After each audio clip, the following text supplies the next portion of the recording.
wala na akong space doon. Siya na lang nandun. Ang laki-laki niya, oh. You see my hand? That's how big it is. First time namin dito ni Pangit sa baba kasi usually doon kami sa taas naglalakad. Maganda siya. Siguro na-upload na to once na mapapanood nyo to. Buburahin ko naman na siya, di ba? After mo siyang paghirapan na gawin.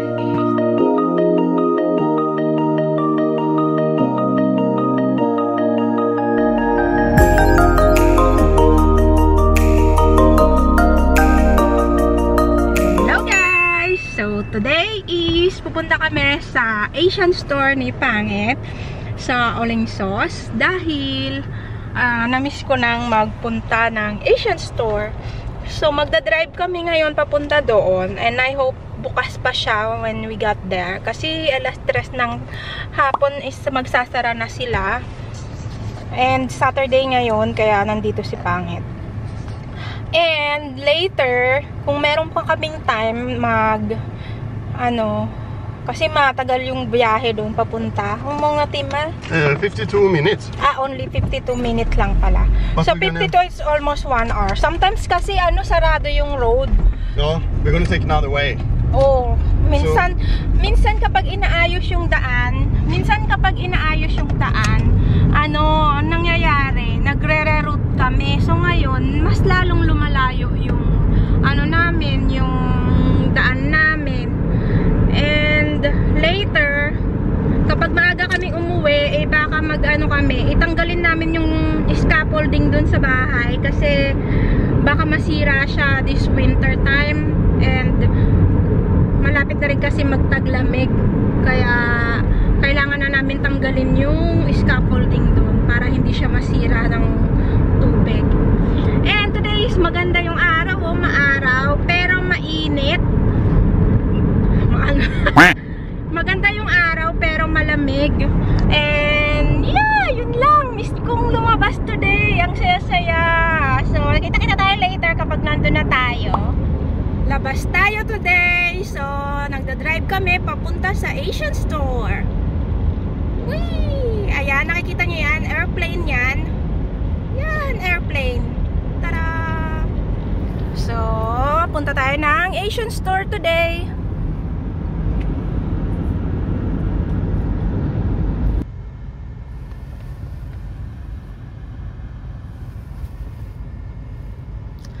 Traffic! We're going to Stockholm.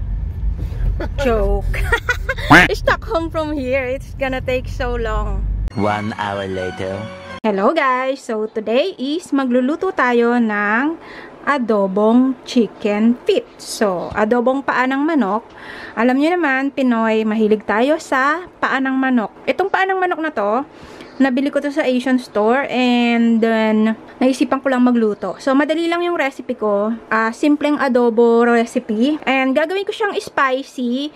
And since wala akong sili for now, for meantime, ang gagamitin ko is itong sambal olyek na spicy chili spicy sauce. Ito yung gagamitin kong pampaanghang. And ang recipe na kailangan natin sa ating chicken adobo feet is, of course, paa ng manok. Nilinis ko na siya. Tinanggal ko na yung kanyang mga kuko. Ayan.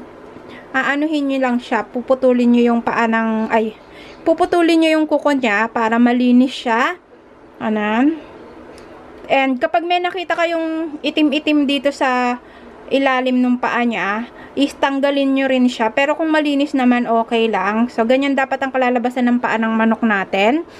Kailangan din natin ng spicy spicy na ingredients. Kung meron kayong sili, yung labuyo, pwede yon. Kung meron kayong ganitong sambal olyek, pwede rin tong gamitin. Maanghang rin naman siya and matamis-tamis. So, pag gumamit kayo ng mga ganito, kung matamis naman siya, hindi nyo na kailangan lagyan ng asukal. Pero kung wala kayong ganito or yung siling labuyo lang yung gagamitin nyo, pwede kayong magdagdag ng asukal. Pero ako hindi na ako maglalagay ng asukal dito dahil may asukal na to, matamis na to. And, kailangan natin ng sibuyas, bawang, pamintang durog. Pwede rin naman kayong gumamit ng pamintang buo. Dahon ng laurel. Ito. Oyster sauce. Konti lang.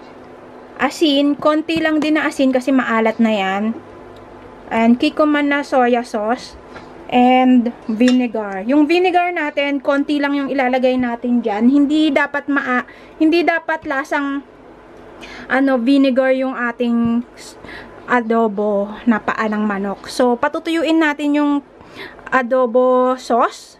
Patutuyuin natin yung sabaw ng ating chicken adobo para masarap siya. And, ang special recipe na nilalagay ko rin dito is, kung meron kayong Sprite or 7-Up, pwede naman. Wala ako ngayong Sprite. Ang gagamitin ko lang is cider. Pwede naman yon. So, ito yung cider ko. Ito yung gagamitin ko since wala akong Sprite.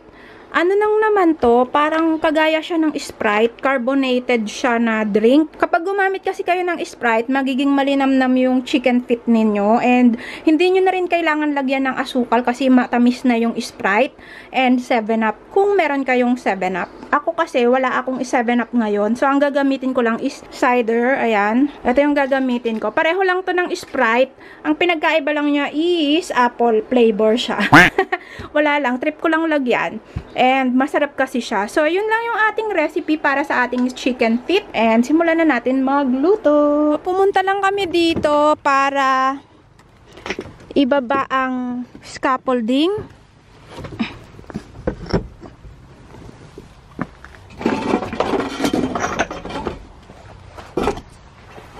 So, pumunta lang kami dito sa bahay ngayon para lang ibaba namin yung scaffolding. Ito. Pakita ko sa inyo. So, yung scaffolding na yan is ibababa namin para hindi siya masira dahil it's winter time soon.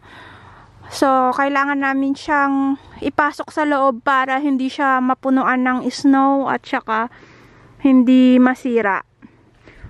And aayusin din namin tong plastic dahil medyo nasira siya. So, yun lang yung gagawin namin for today. And, uuwi rin kami kagad kasi magluluto pa ako ng ulam ko. Chicken feet. Alright, so ito na pala yung aming we put it there, baby ko. You put it back where it was there. Because this is already dry totally. We can put it in there. And then we can put the scaffolding where it was before. That's the biggest bird group I've seen. Kolla, kolla, kolla. Here.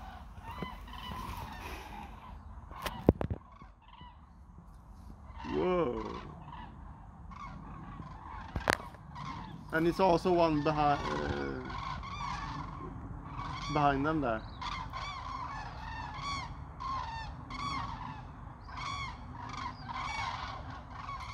Hey do!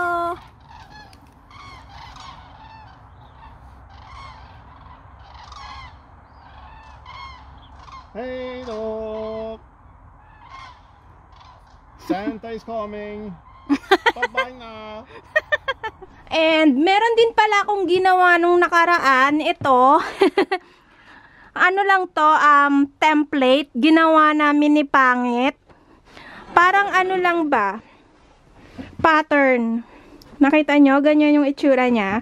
So, this one is tinesting lang namin kung kaya ba namin gumawa ng decoration. Baby ko, can you hold it and so that we can show them where we are going to put it? This? Ja. You mean on place? Yeah. So, ginawa namin yan last time. Practice lang ba? Para dito. And, yan yung nagawa namin ni Pangit. It's so easy. Ay, ang hirap niyang gawin dahil may curve siya. But, at least alam na namin kung paano ang gagawin namin next time. So, next summer, aayusin namin yan. Ganyan na magiging itsura niya next year. Papalitan namin yun dito. So, it's so cute. And, pag may pera na kami, papalitan namin yung bubong. But, for the meantime, okay pa naman yung bubong niya. So, yeah, baby ko, come on. Tapusin na natin yung Bistelning. So, tapusin na namin yung scaffolding. Nire-ready na namin yung bahay for winter. Kasi nga, hindi na kami gagawa dito for the next 2 months, 2 to 3 months. And we're happy dahil yung dingding is dry and everything. So, wala kaming problema dito na. Come now, baby! Ja. You see, ayan na yung bahay. So cute.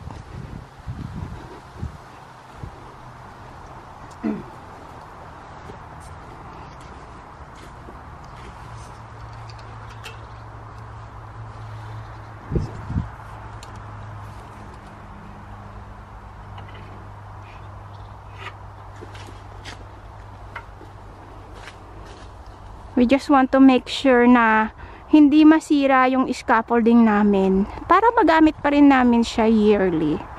Kasi yung kahoy niyan, kapag nabasa siya, baka hindi siya tumagal ng ilang taon, di ba?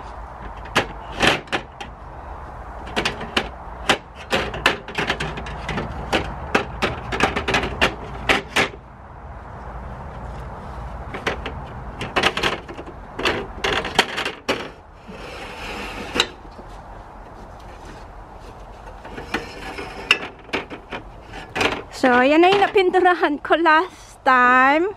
I think last month. Look.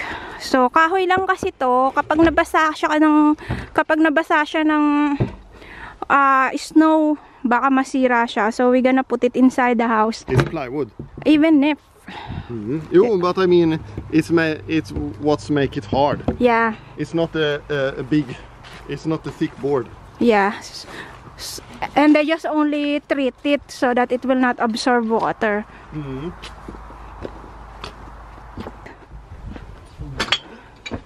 So,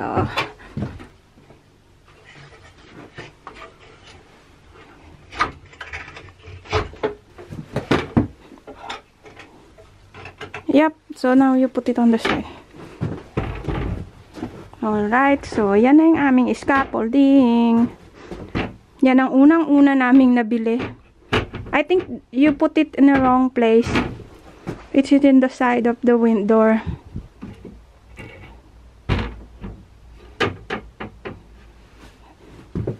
So, nalagay na namin yung scaffolding sa loob. Yan.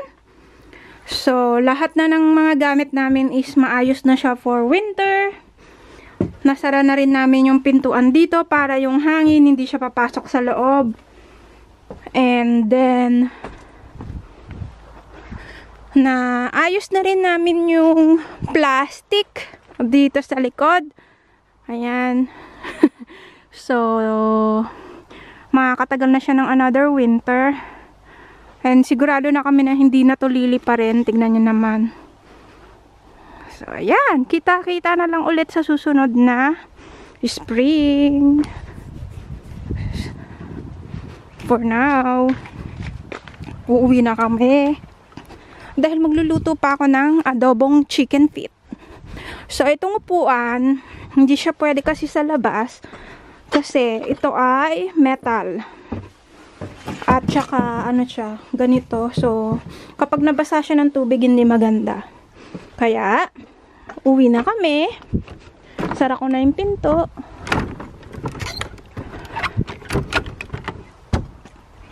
Kita na lang tayo next year. Bye, house!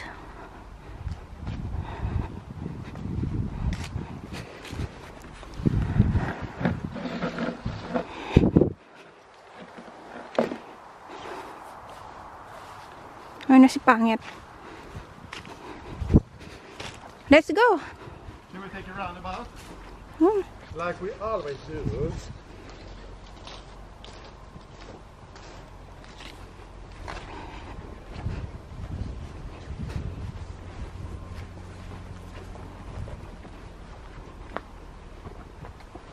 Can you check if there's bird, baby?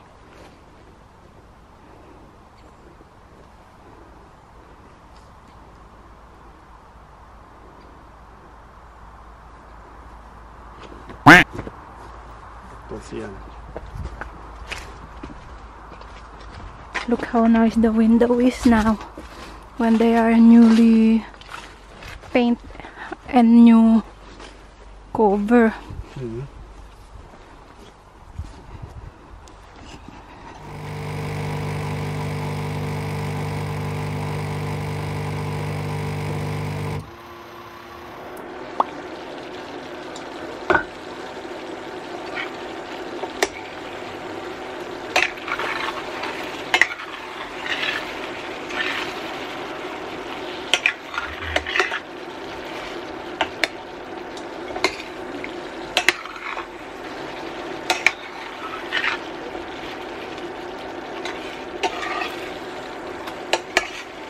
So, ito pala yung binili ko sa Asian store. Bumili ako ng pancit canton. Ayan. And Indomie. Ayan. Ito din yung binili ko pala sa Asian store. Hindi na ako nag-video doon. Nahihiya kasi ako. So, ito yung mga nabili ko. 3 piraso yan. Nakain ko na yung isa. Itong pancit canton. At saka itong mooncake. Kinain ko na rin siya. Hindi na ako nakatiis kasi. Bumili rin ako ng Argentina. Tsaka ng chicken feet. And itong miswa. Yan. Yan lang naman yung binili ko. Kasi, alam niyo naman, nagtitipid tayo ngayon. And, I'm sure, nakita nyo na tong, video ko ng chicken feet. Ito yung chicken feet na niluto ko. So, ayan na siya. Tapos na siya. I'm sure napanood nyo na yung video na to bago ko siguro to ma-upload. Na-upload ko na tong chicken feet ko. Adobo chicken feet yan. So, yan ang ulam ko for today. Kasi pangit kumain na siya. Ayaw niya kasi ng paa. Kaya, alam niyo naman, medyo may topak siya. Na-trauma ata sa chicken feet. Anyway, yan yung ulam ko. Kakain muna ako. So, ito na yung aking chicken feet na naluto. Sobrang gutom na ako. Gusto ko nang kumain. Lalapangers muna ako, guys. And, ito pala yung atsara na ginawa ko. Mango atsara to. So, kalahati na lang siya. Bali, 2 pirasong mangga lang naman to na nabili ko dito. Hindi siya kagaya ng mangga natin sa Pilipinas. Ito hindi iba yung lasa niya. Pero mapagtsatsagaan na rin. Sa 2 bote yung nagawa ko. Yung unang bote na ubos ko na. Pangalawa na to. Next time kapag nakakita ulit ako ng mangga, gagawa ako ng atsara ulit. And ito yung aking chicken feet. Spicy yan. Super duper perfect. Ayaw ni pangit ng paa. Ako lang naman ang lalapangers niyan. So, kain muna ako.